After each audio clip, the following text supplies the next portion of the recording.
Vamos a la palabra de Dios y creo que vayamos a Primera de Juan, capítulo 3. Primera de Juan, capítulo 3. Y vamos a continuar con esta serie de Efesios que estamos predicando.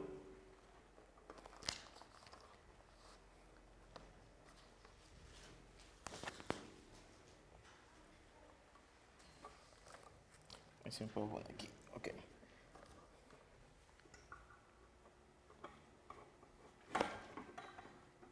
Ok.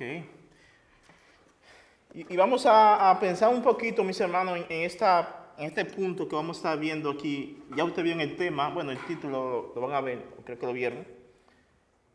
Pero vamos a pensar un poco en lo que con mucha frecuencia nosotros tendemos a no valorar aquellas cosas las cuales nosotros no entendemos o no conocemos bien. Con muchas frecuencias nosotros no despertamos muchas veces a una realidad o cosas que tenemos en nuestras vidas, las cuales no hemos dedicado el debido empeño de descubrir o de valorar esas cosas, y por eso no tenemos un mayor estándar por esas cosas, porque las apreciamos menos. Hemos escuchado muchas veces, como dice el dicho, nunca sabrás lo que tiene hasta que lo pierde. O me he escuchado a hijos que muchas veces todas sus vidas no han valorado a sus madres, y cuando ella se va, entonces comienzan a darse cuenta del valor que ella tenía para su vida. Porque muchas veces nosotros necesitamos que se nos llame la atención, a que pongamos atención a muchas cosas que somos y que ya tenemos para que le demos valor. Porque cuando tú olvidas lo que eso representa para ti, vas a no tener valor, ni se va a tener una valoración por esas cosas. Es por eso que la palabra de Dios nos llama en repetidas ocasiones a poner un énfasis, a mirar el hecho de que usted es hijo de Dios. A poner un énfasis en eso. Somos hijos de Dios, eso es muy bueno y muchas personas lo dicen. Pero creo que muchas de las personas que dicen que son hijos de Dios nunca se han puesto a pensar en lo que eso significa. Y mucho menos se han puesto a pensar en lo que hay detrás o lo que tuvo que suceder para que tú y yo fuéramos hijos de Dios. Y como no entendemos eso, como no sabemos eso, entonces el valor que tenemos hacia ser hijo de Dios es menor. Y por esto Juan, creo yo, que él nos manda con este énfasis a que valoremos o que echemos una mirada a lo que significa ser hijo de Dios, para que así ese estándar de ser hijo de Dios pueda subir en tu vida y pueda subir en mi vida, y valoremos aquello que tiene un gran valor, el hecho de ser hijo de Dios. Y es por esto que hemos puesto el título a este tema: hijos de Dios no es poca cosa. Hijo de Dios no es poca cosa. Vamos a leer los versículos 1 hasta el 3 de Primera de Juan. Dice: miren cuán gran amor nos ha otorgado el Padre, ¿cuál? Que seamos llamados hijos de Dios. Y eso somos, es una afirmación. Por esto el mundo no nos conoce, porque no le conoció a Él. Amados, ahora somos hijos de Dios, por segunda vez, o por tercera vez aparece esta palabra aquí, o esta frase. Y aún no se ha manifestado lo que habremos de ser. Pero sabemos que cuando Cristo se manifieste, seremos semejantes a Él, porque le veremos como Él es. Y todo el que tiene esta esperanza, ¿cuál esperanza? La que acabamos de leer, el versículo 2. Todo el que tiene esta esperanza puesta en Él, ¿qué dice?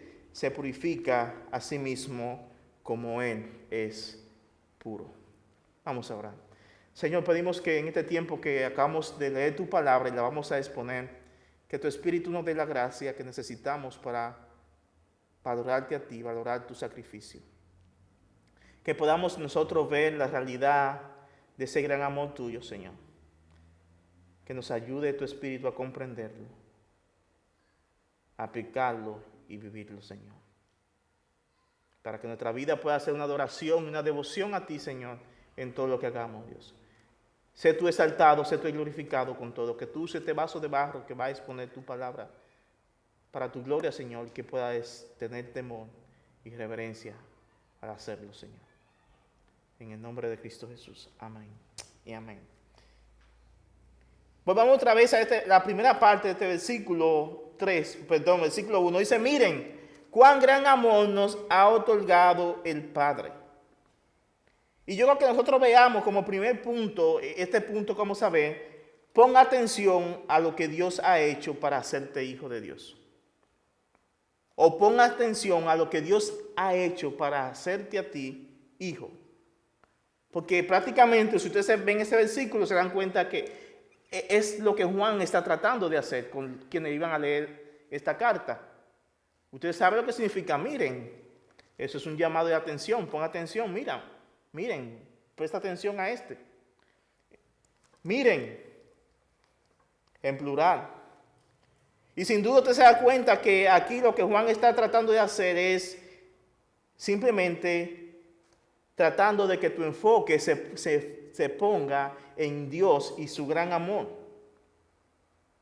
Miren con cuán gran amor nos ha mostrado, nos ha dado el Padre. ¿Cuál? El hecho de que tú y yo seamos hijos de Dios.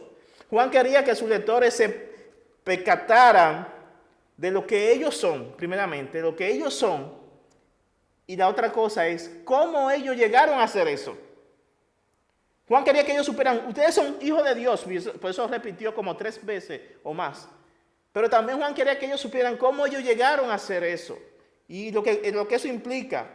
Juan quería que ellos comenzaran a ser concientizados de lo que Dios hizo, de lo que Dios dio y cómo lo dio, para que al final de todo eso produjera en ellos una valoración a ellos decir que son hijos de Dios. Es lo que Juan quería, elevar ese hecho de que son hijos de Dios a su máxima expresión en la vida de los creyentes. Juan no quería que los cristianos, o no quiere que los cristianos tomemos a la ligera el decir yo soy hijo de Dios. Juan no quiere eso. Él no quiere que digamos a la ligera yo soy hijo de Dios, así como que es algo que ser hijo de Dios ha sido fácil. En sí ser hijo de Dios no es fácil, aunque es fácil. No es fácil porque ser hijo de Dios implica que tú tienes que morir a ti mismo. Tienes que morir a todas aquellas cosas que tú amas y que el mundo te ofrece y abrazar a Cristo, al único. Entonces es fácil, pero no es fácil porque nuestro orgullo, nuestra carne no quiere eso. Entonces decir yo soy hijo de Dios es algo que no es que se pueda tomar a la ligera. Juan quería que cuando tú digas yo soy un hijo de Dios, Juan quería que tú supieras y entendieras lo que eso significa. Que supieras lo que eso implica.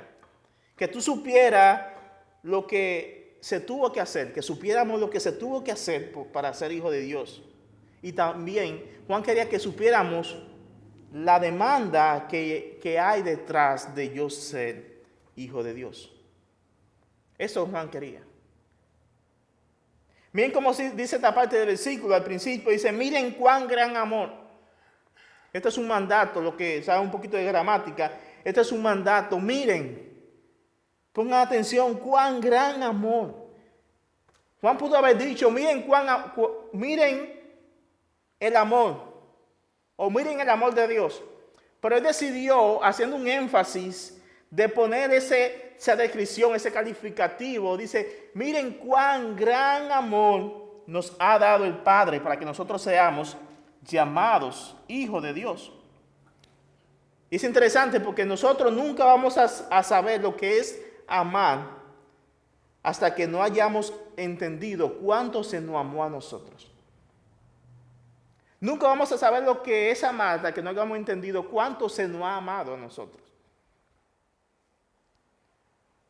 Sigue diciendo el versículo ahí mismo que Dios nos ha otorgado, el Padre nos ha otorgado ese amor.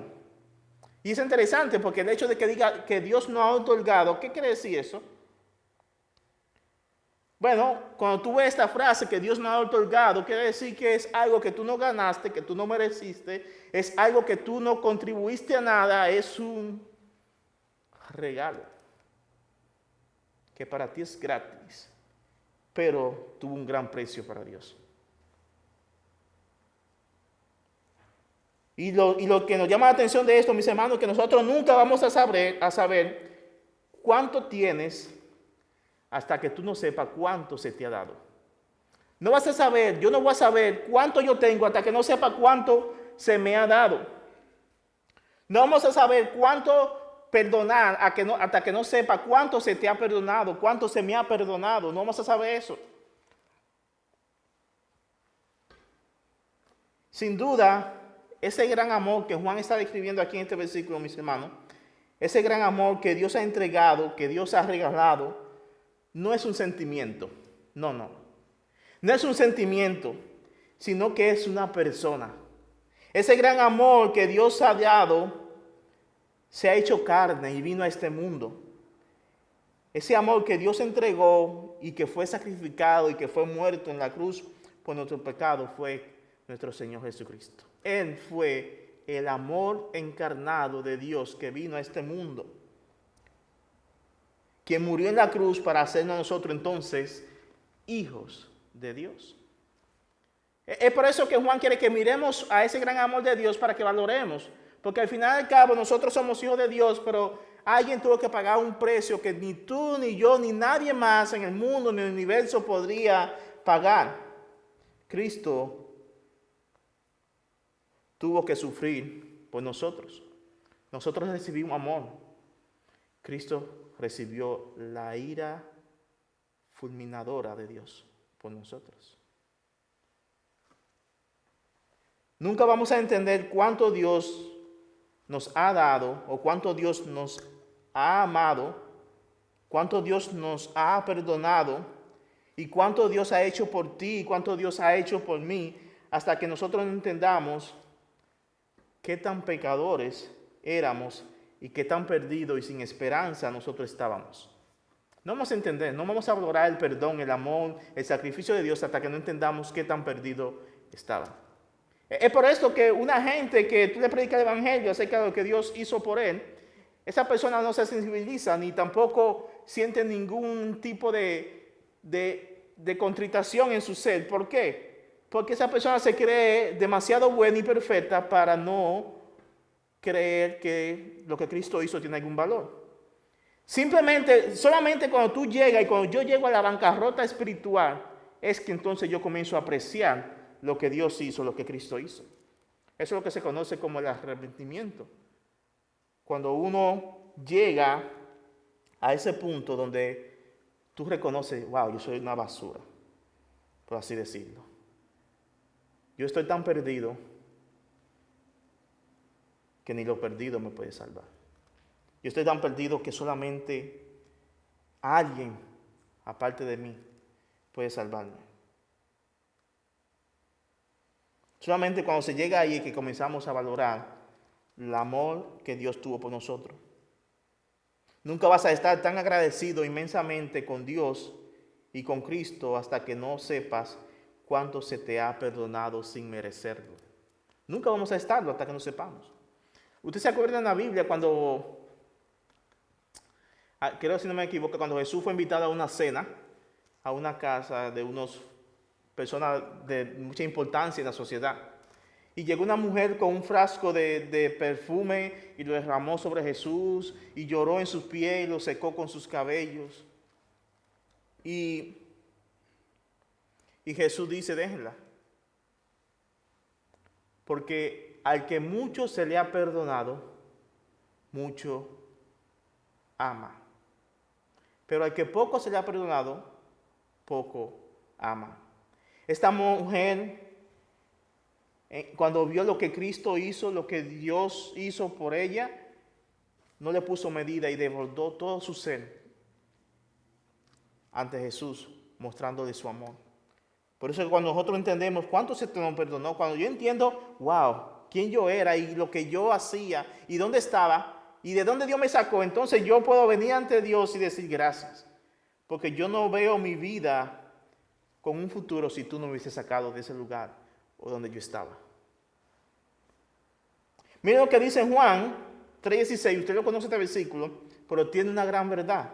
Dice Juan 3:16, porque de tal manera amó Dios al mundo, y yo quise poner ahí entre paréntesis, de tal manera amó Dios al mundo que dio, esa palabra dio ahí da la idea de que Dios dio en sacrificio por el pecado. ¿A quién? A su Hijo unigénito, para que todo aquel que cree en Él no se pierda, sino que tenga vida eterna. Dios amó y dio en sacrificio. No fue como aquellas personas que tienen mucho dinero en un banco y que le sobran y simplemente lo sacan y se lo dan a alguien. No, Dios no dio de esa manera.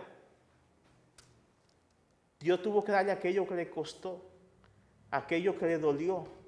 Dios tuvo que dar aquello que tú ni yo nunca daríamos si pudiéramos dar. Dios dio sin límite, más allá. Él dio todo. Entregó a su único hijo justo a morir como un pecador. Para que los pecadores que creen en ese hijo que Dios dio puedan tener vida eterna. El propósito, que puedan tener vida eterna. El amor de Dios fue un amor, el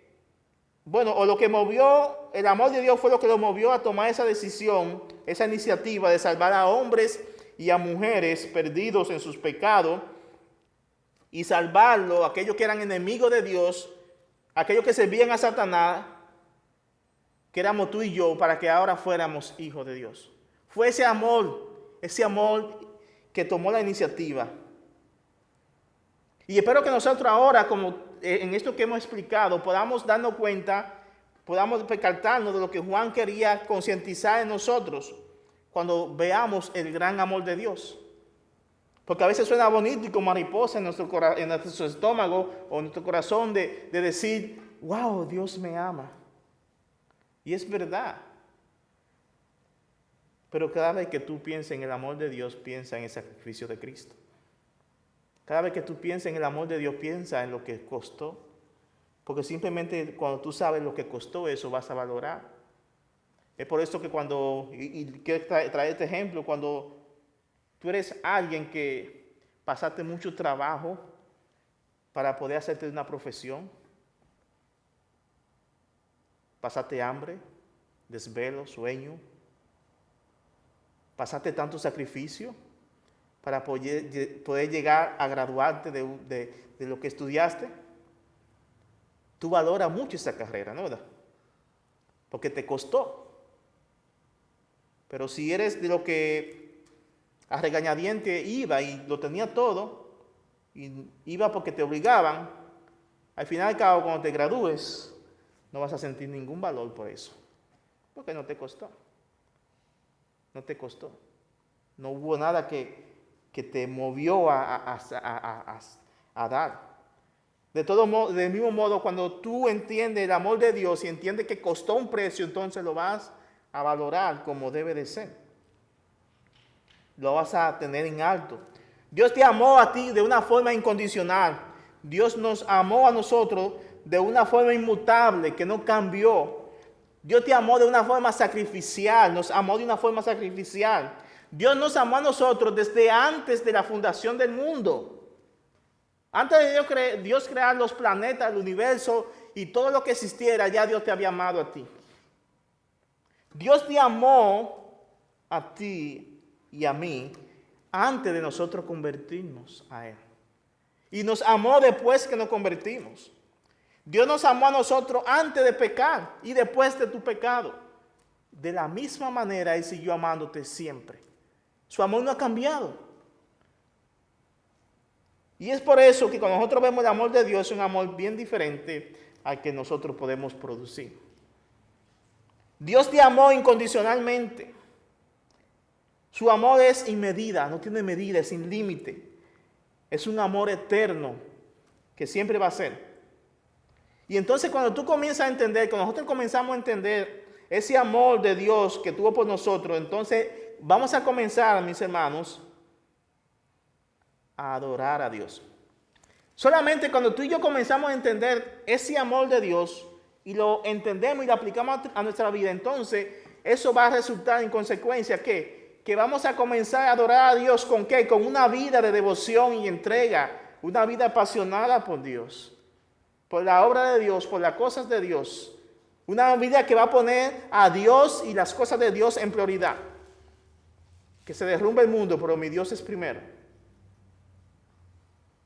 Solamente cuando entendemos lo que el amor de Dios, Cristo Jesús, representa para nosotros y lo que representa su palabra.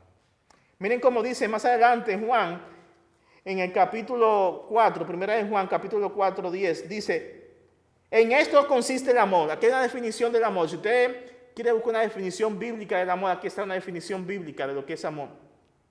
Y Juan comienza a definir el amor en un aspecto negativo. Dice, en esto consiste el amor. ¿En qué consiste el amor? No en que nosotros hayamos amado a Dios, sino en que Él nos amó a nosotros mismos, a nosotros, y envió a su Hijo en propiciación por nuestros pecados. El amor de Dios fue un amor de enviar en sacrificio. Tú y yo no comenzamos a amar a Dios. De hecho, tú y yo no podíamos producir ningún tipo de amor. Nosotros comenzamos a amar, y tú puedes ser testigo de eso, como yo lo puedo ser también. Nosotros comenzamos a amar como Dios ama el día que Dios vino a nuestras vidas. Fue a partir de ahí. Porque antes no amábamos como Dios quería. Amábamos de otra forma. Siempre con un egoísmo, con interés. Pero incondicionalmente, no. ¿Se acuerdan como estuvimos hablando el lunes? Solamente los cristianos pueden amar con el amor ágape. De los tres amores que vimos, solamente el cristiano puede amar con el amor ágape. El inconverso no puede amar ágapemente. Porque el amor ágape es un amor eterno y es un amor de Dios. Es incondicional. El mundo no ama de esa forma. Dice Efesios, miren cómo dice Efesios 3, 1, 3 al 7, dice, bendito sea el Dios y Padre de nuestro Señor Jesucristo, que nos ha bendecido con toda bendición espiritual en los lugares celestiales en Cristo. Todas las bendiciones que hay después de la conversión son en Cristo. Fuera de Cristo no hay ninguna bendición. Porque Dios nos escogió en Cristo antes de la fundación del mundo para que fuéramos santos y sin mancha delante de Él. En amor nos predestinó para adopción como hijos para sí, mediante Jesucristo, conforme a la buena intención de su voluntad, para alabanza de la gloria de su gracia que gratuitamente ha impartido sobre nosotros en el amado, en Cristo. Hay un propósito, hay varios propósitos del cual Dios nos amó para su gloria, nos escogió para su gloria, y todo ello por medio de Cristo Jesús. Versículo 7 dice, en Él tenemos redención mediante su sangre, el perdón de nuestros pecados según la riqueza de su gracia. En Cristo tenemos esa bendición. Cuando nosotros comenzamos a vislumbrar, el gran amor de Dios por medio de Cristo a nuestro favor, entonces nosotros vamos a comenzar a parecernos más y más a ese amor que hemos creído. Solo cuando tú comienzas a desmenuzar el amor de Dios, pieza por pieza, parte por parte, cuando tú comienzas a ver el amor de Dios en Cristo Jesús, entonces, solo así, nosotros vamos a comenzar a parecernos más a ese amor que estamos descubriendo. Pero Juan también nos da una advertencia, mis hermanos. Y es que cuando nosotros comenzamos a parecernos más a Cristo, que es el amor de Dios entregado por nosotros, cuando tú comienzas a parecerte más a Cristo en nuestra forma de pensar, en nuestra forma de vivir, y a la vez tú vas pareciéndote más y más, o vas pareciéndote más y más a Cristo, y a la vez menos y menos al mundo, entonces el mundo va a comenzar ¿a qué? A odiarte. El mundo va a comenzar a despreciarte. ¿Por qué? Porque tú te pareces más y más a Jesús. Ese es el efecto que debe de producir en cada cristiano. Cuando tú te pareces más a su Señor, a tu maestro, el mundo que odia al maestro también te tiene que odiar a ti.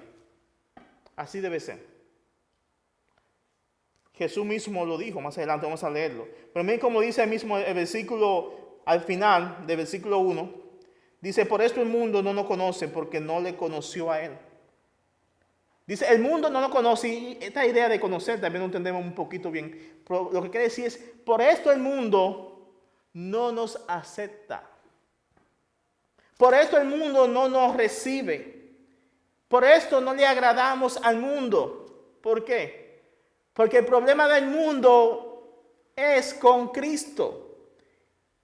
Y consecuente a Cristo, con todos aquellos que siguen a Cristo. Por esto el mundo no lo acepta a ustedes, porque odian a Jesús. Juan 3:17 dice que la luz vino al mundo y los hombres amaron más las tinieblas que la luz. ¿Por qué razón?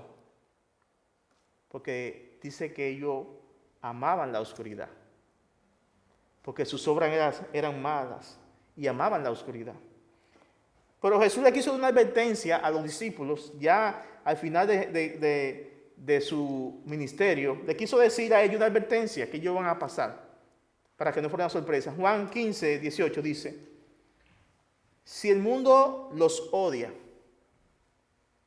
sepan que me han odiado a mí antes que a ustedes. Si el mundo los odia a ustedes porque se parecen a mí, sepan esto, que me han odiado a mí primero que a ustedes, y por eso a ustedes ahora le odian. Pero también esto debe llamar una atención a nosotros. Mira, mi hermano, si tú eres un hijo de Dios y tú no puedes notar ese odio del mundo hacia ti en ciertas áreas, ciertas formas, ese rechazo del mundo, creo que es importante que nos revisemos a ver cuál es el problema. Porque cuando tú te pareces más a Cristo, las tinieblas se te van a oponer. El mal se va a oponer. Y si tú no estás viviendo eso, entonces puede ser que te pareces como el mundo, como dice Juan. Y cuando tú te pareces al mundo, el mundo te ama y te recibe y te acepta. Porque eres de su bando. Ahora, creo que eso nos lleva al segundo punto, es Dios o hijo de Dios es tan solo una probadita de lo que será o de lo que seremos en Cristo. Versículo 2. Ser hijo de Dios tan siquiera es una probadita de aquello que tú y yo vamos a hacer cuando Cristo se manifieste. Versículo 2 dice,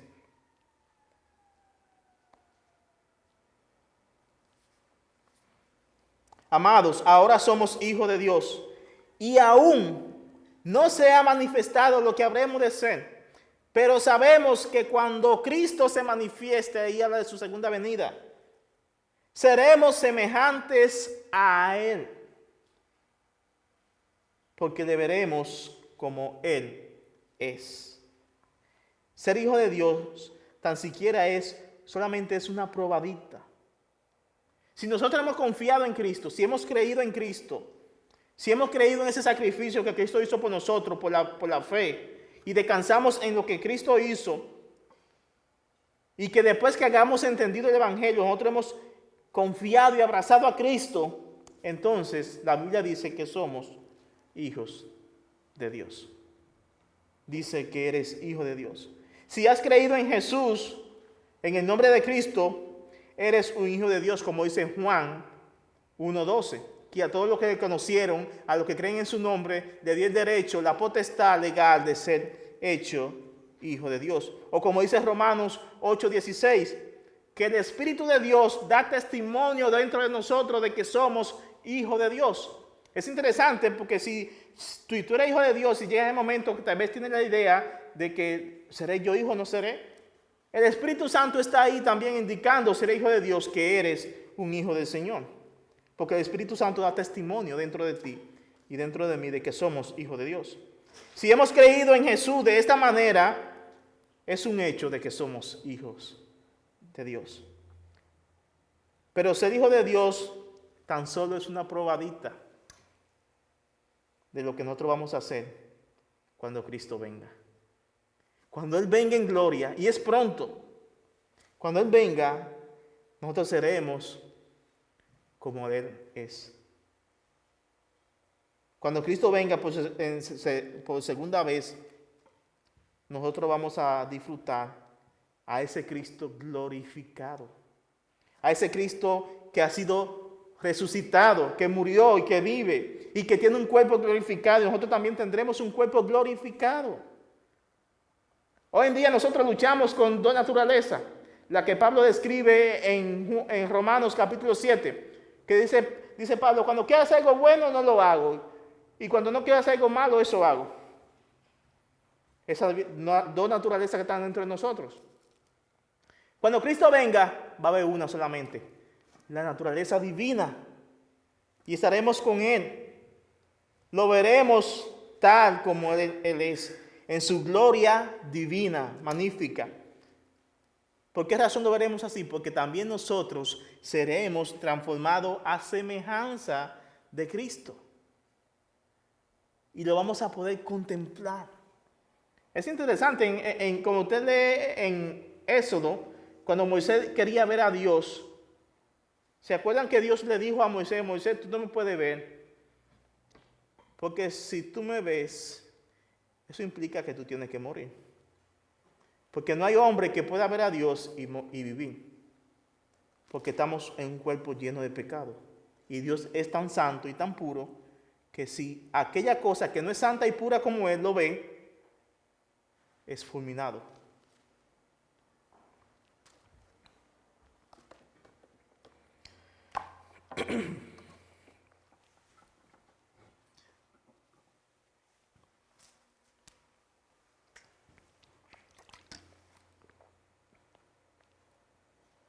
Es interesante que dice la misma palabra de Dios que la creación, lo que fue creado, ¿saben qué hace la creación?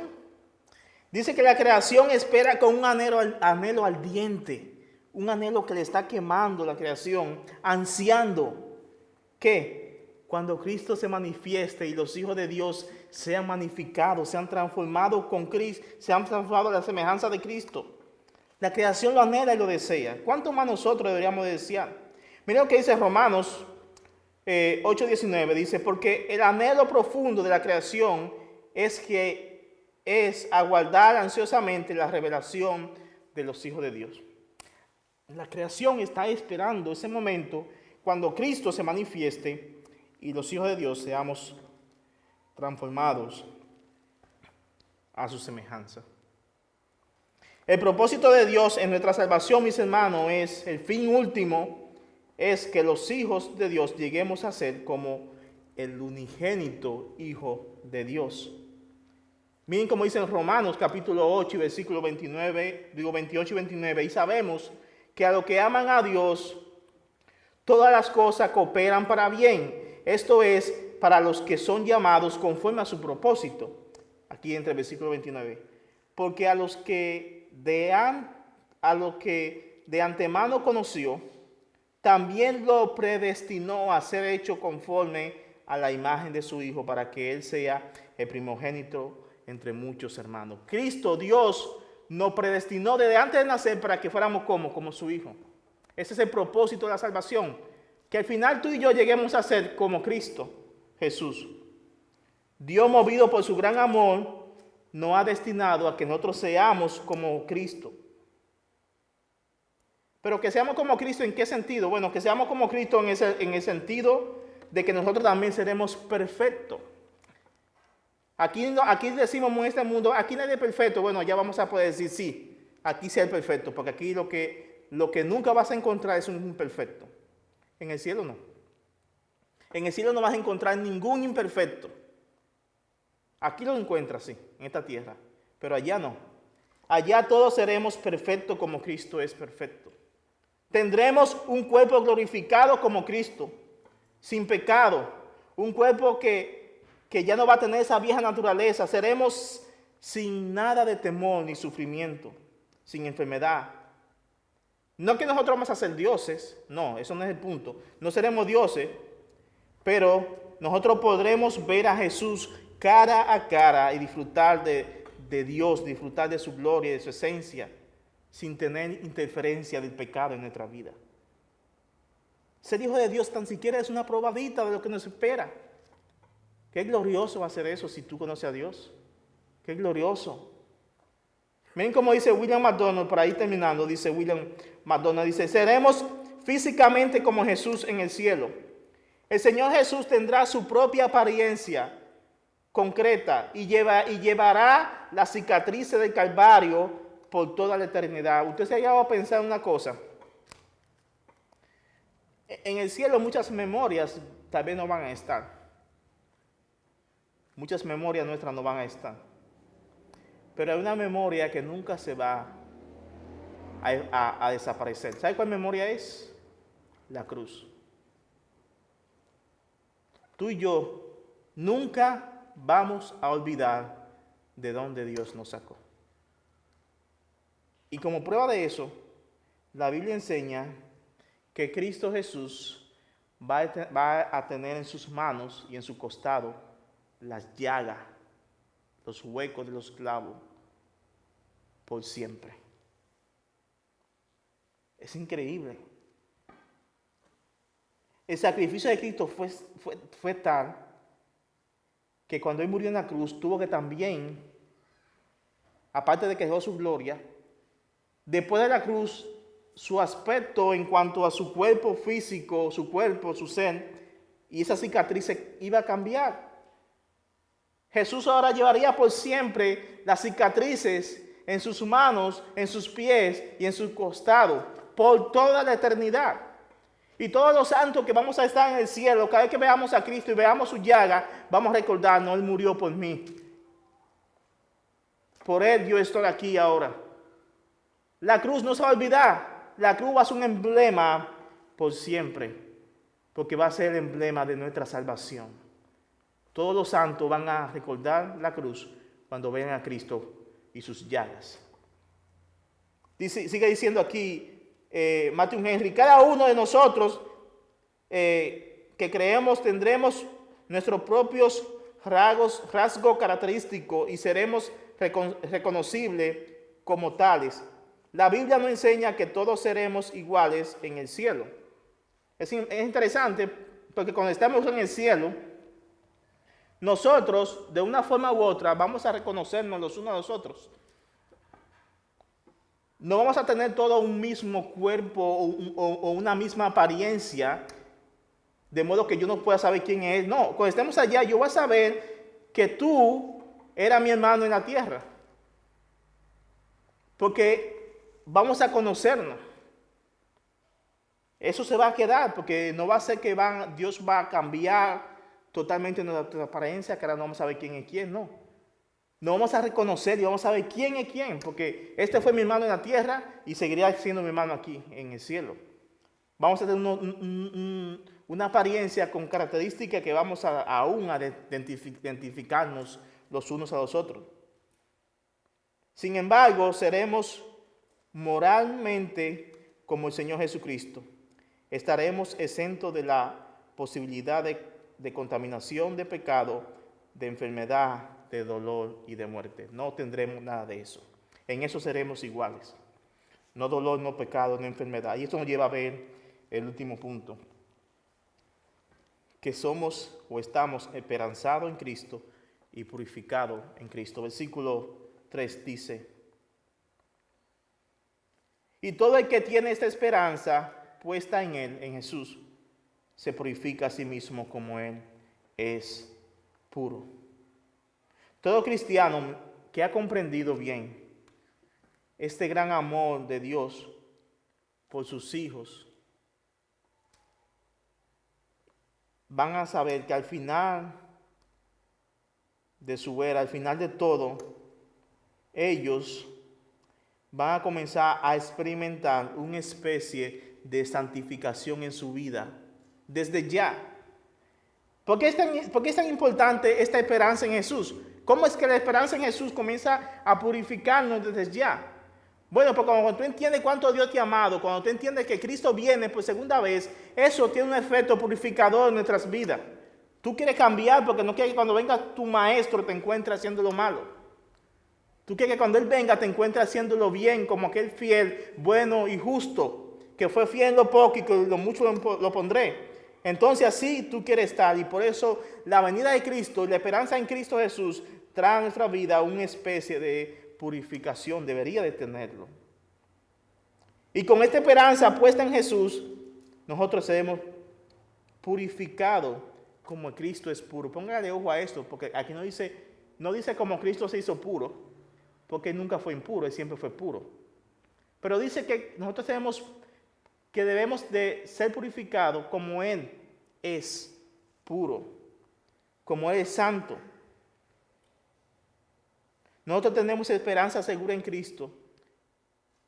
Y esa esperanza segura en Cristo es suficiente para que nosotros como cristianos comenzamos a vivir en santificación. El hecho de que Cristo viene es suficiente para que tú y yo comenzamos a vivir en santificación. Y en vista del fin glorioso que nos espera en Cristo Jesús, nosotros debemos de vivir en santificación desde ya. Debemos de vivir desde ya. Miren cómo dice 2 Corintios 7:1. Por tanto, amados, teniendo esta promesa, ¿qué dice? Limpiémonos de toda inmundicia, de la carne y del espíritu, perfeccionando la santidad en el temor de Dios. Limpiémonos de toda inmundicia, limpiémonos de toda contaminación del pecado, que la carne dice la carne, por lo mismo que el pecado, perfeccionando la santidad en el temor de Dios.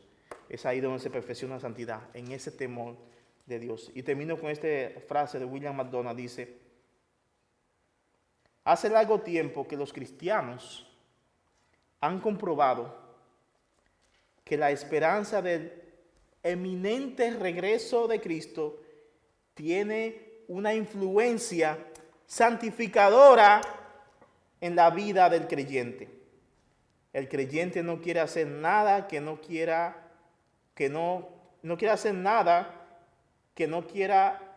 esté dentro del agrado de Cristo cuando Él regrese. Él está diciendo aquí, William McDonald, es que las personas, cuando Cristo regrese, o el hecho de que Cristo viene, hace que en ellos se sientan puros o quieran ser puros como Él es puro. Porque ellos no quieren estar en ese momento en el pecado cuando Cristo venga. Ellos quieren que Cristo lo encuentre, ojalá como estamos ahora, adorando, escuchando su palabra. Y por eso, como ese sentir de que Cristo viene, de que esa es la puerta, entonces motiva al cristiano a que pueda vivir una vida en santificación, en pureza. ¿Te acuerdas? La semana pasada estuve predicando diciendo que cuando Cristo venga, van a haber unos que van a entrar en confianza porque le estaban esperando. Estaban preparando fiesta para cuando Cristo viniera. Pero dice Juan que van a haber algunos que van a huir corriendo avergonzados porque no le estaban esperando. Estaban en lo malo. Que Dios nos ayude, mis hermanos, a que nosotros podamos apreciar, valorar el gran amor de Dios, que somos hijos de Dios, que no es poca cosa, pero también que ser hijo de Dios ha sido algo que es una probadita de lo que tú vas a hacer si conoces a Jesús en los cielos. Cuando Él venga, vamos a vislumbrar a Cristo. Ahí ya no habrá misterio, ahí no habrá nada de que tú no entendías. Vas a poder hacerle toda la pregunta que tengas. Creo que no va a haber ninguna pregunta porque ya vamos a estar totalmente viéndole, contemplando todas las cosas. Y Él va a ser lo más importante en nuestra vida. Que Dios nos ayude a que nosotros podamos disfrutar de ese amor de Dios que es Cristo Jesús. Vamos a orar. Dios, te damos gracias porque tú eres bueno. Te damos gracias por tu misericordia. Gracias porque nos amaste de tal forma, Señor, que sacrificaste a tu Hijo Jesús en la cruz. Hoy decimos que somos hijos tuyos, Señor, porque hemos puesto nuestra fe en Cristo. Y cada vez que decimos eso, Señor, deberíamos de recordar la cruz. Somos hijos que Dios nos adoptó, pero pagó un precio antes. Ayúdanos, Dios, a poner nuestros ojos y nuestra mirada en que tú estás a la puerta, vendrás. Y queremos que cuando tú vengas, Señor, estemos haciendo aquellas cosas que te agradan a ti. Queremos estar en santidad, en pureza, en santificación, para entrar al gozo de nuestro Señor. Gracias, Señor, por lo bueno que tú eres. Y gracias por tu palabra. Amén. Amén.